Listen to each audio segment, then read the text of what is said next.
Today I'm going to be showing you a no BS mixing process that will have your beats sounding as clean and hitting as hard as Travis Scott's. If you follow the steps in this video, I 100% guarantee your mixes are going to improve. And as a bonus, you'll find out 2 super secret mixing strategies that professional mix engineers use in every trap beat. Look, I know you're here for the gems, so let's just stop wasting time and jump right in. The first super secret tip that I want to tell you about is to always have a soft clipper on your master. Get rid of that shitty fruity limiter and opt for the fruity soft clipper instead. Or if you still have some Christmas money left over, you can go for something a bit more heavy duty like the TR5 soft clipper. All songs get slammed into a soft clipper or brick wall limiter. The best producers know this, and so they do the same with their beats. So we can get rid of this trash, grab this, and then move on. Now, this isn't a beat making tutorial per se, so I'll just speed run a banger so we can move through this. Okay, done. I started with this guitar melody I got from my boy Pure Dandy.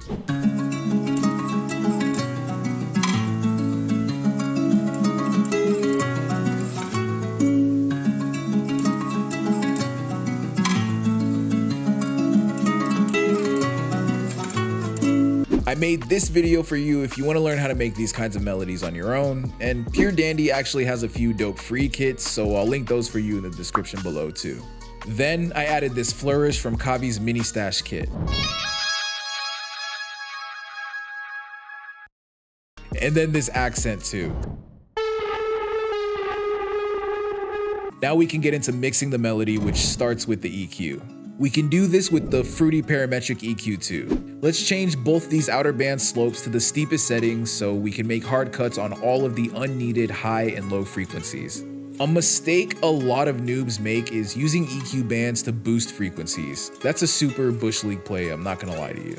Any professional will tell you to cut frequencies always and to boost rarely. There's a deeper reason why, but the TLDR is that cutting unwanted frequencies allows the good ones to shine instead of you having to boost the good ones and thus ruining the sound spectrum in the process. Anyways, I made this cut here because there were a few harsh frequencies getting in the way of the rest of the beautifulness. The next effect in this chain is chorus because it adds depth and width to your sound. There are many chorus VSTs to choose from. I like Tall Chorus XL for 3 reasons. 1, it's free. 2, it's an emulation of one of the best chorus mods ever, the Juno 60. And 3, you can slap it on anything straight out of the box and make it sound better. Listen to how lush it makes this guitar melody sound.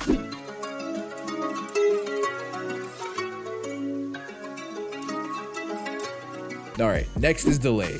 This is a time-based effect that echoes the signal to make it sound less dry. The sauce here is to just fire up Fruity Delay 2 and use the widen preset.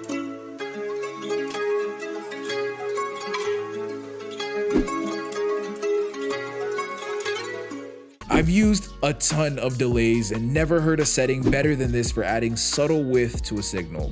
I mean, but feel free to buy a bunch of them like I did if you want to test it out for yourself. And now, reverb.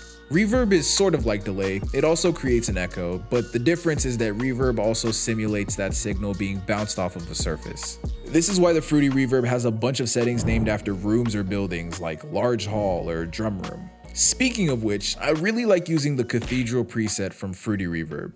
The only tweaks I really make are turning the bass to 0, messing with the dry slider which makes the original signal louder, and playing with the wet slider which makes the reverb signal more powerful.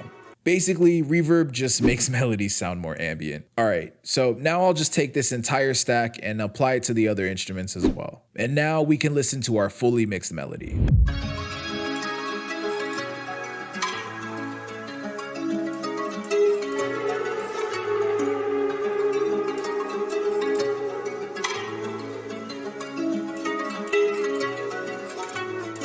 Cool, let's move on to leveling. So I added these drums so that this part would make more sense and be more valuable to you.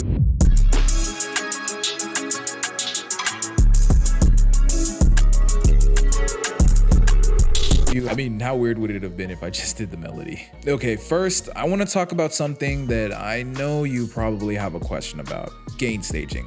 This topic has been mystified all to hell, so let me just tell you, in as simple terms as possible, what it is.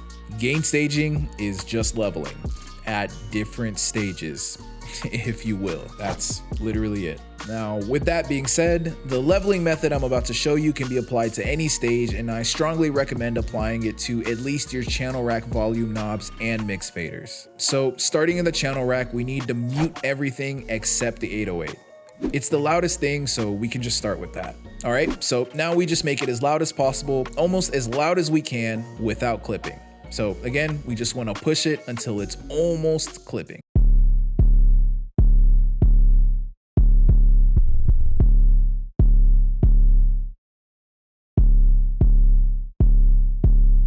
Maybe even clipping just a little bit. And then we want to turn it down a bit because now we'll bring in the kick and have it hitting slightly louder than the 808.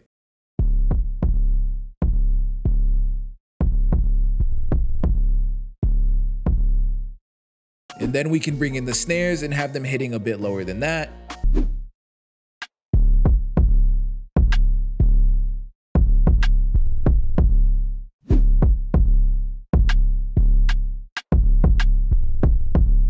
And then the hats, which should be a bit lower than the snares.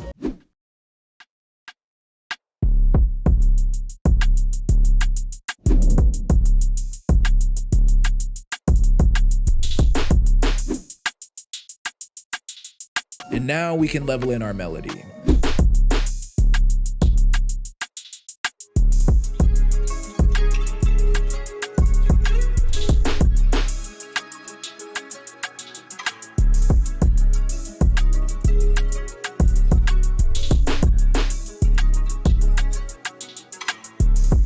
And this one's tough because you do have to do it by ear. And my biggest tip for you here is to just be sure that the melody is loud and present, but not overpowering your drums. Sorry about glossing over why the melodies are bust in one track. I really just want to fit in the gems today. So here's the second huge gem that I promised you at the beginning of the video. This one I learned from my mentor Chris, who mixes for a few small artists like Toby, Beyonce, and Travis Scott. Chris says that the mix is made or broken with the big three. The big three are your bass elements, your main snare or clap, and your lead melody. If those are locked in, you have a really good chance of ending up with a solid mix. What I like to do is level in my channel rack like we just did, repeat the process with my faders, and then turn everything off except the big three. Then I spend a few minutes just tweaking these to make sure they are as tight as possible.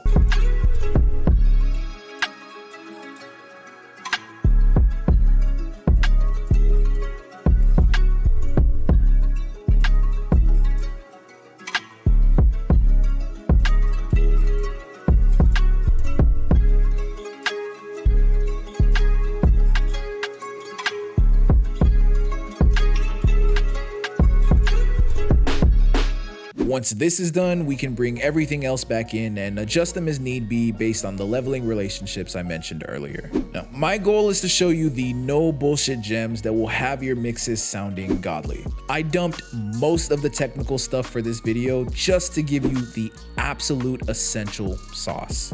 But if you're a nerd like me and you want to learn about the technical reasoning behind a lot of these techniques, you can check out the video appearing on the screen now. I'll see you there.